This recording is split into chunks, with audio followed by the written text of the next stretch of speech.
All right.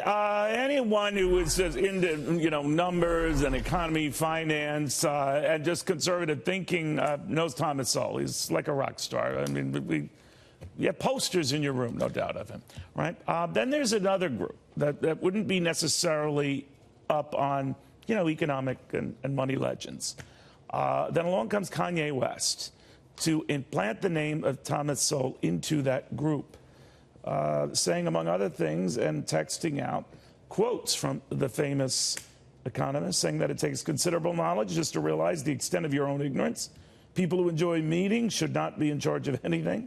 The welfare state is not really about the welfare of the masses. It's about the egos of the elites. I could go on, but let's go on with the guy who he was quoting. I'm talking about Kanye West, who was quoting Thomas Sowell, the multiple best-selling author, conservative thinker who joins us. Good to see you, my friend. How you doing? Fine, thanks. What did you make of, as if you needed new notoriety, getting it from, of all people, Kanye West? Unfortunately, I don't keep up with entertainers, so I have no idea what to make of it. I really admire that. You know that? When you heard about this, there was more buzz about you. Apparently, more interest on sites like Amazon, to find out what Thomas Sowell is all about, his books and all of that, his thinking. So it's happening. You should pop up on Amazon and see heightened interest in book requests and all of that, and changing book orders and all the rest. So he has a great deal of notoriety, but Kanye's gotten some fame, Thomas says, for saying he likes the president, likes the way he thinks, like his outside-the-box view of dealing with African Americans and minorities in general.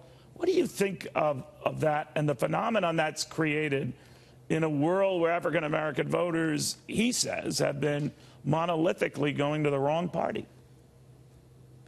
Well, I am struck by the fact that the unemployment rate among blacks is the lowest that it has been in years, and also among Hispanics and other low-income minority groups.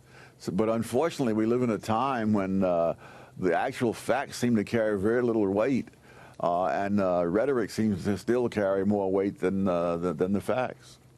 So this notion, I know that when the president was running, as he famously said to African-American audiences, he would say, what the hell have you got to lose?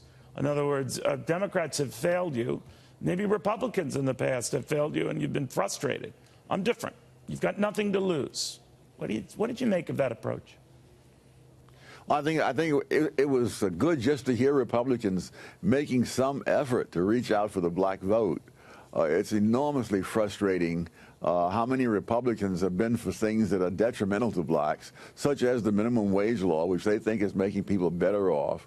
But all the evidence I've seen shows that low-income people and people who are young and inexperienced are harmed enormously by minimum wage laws. So when you see the economy the way it is, some people are interpreting it slowing down. They refer to the 3.9% unemployment rate as actually backward praise because 400,000+ just quit the labor rolls or quit looking for a job. So, the drill, it affected the number.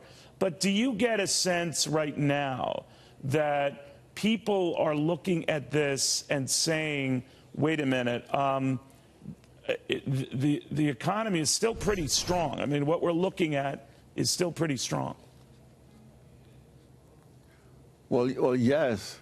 But I'm not at all convinced that people are, in fact, looking at it. For a number of years, I've seen all kinds of people believe all kinds of things in utter defiance of evidence to the contrary. Explain. Oh, well, for example, people have arguing right now about the tax cut. They're saying there's an economist at Princeton who says we can't afford a tax cut at this time because the deficit is already too large. Well, he's assuming that a cut in the tax rate means a cut in the tax revenues. Now, there's a history going all the way back to the 20s that innumerable times cuts in tax rates have led to increases in the tax revenues. In the 20s, for example, they cut it from 73% on the top income to 24% on the top income.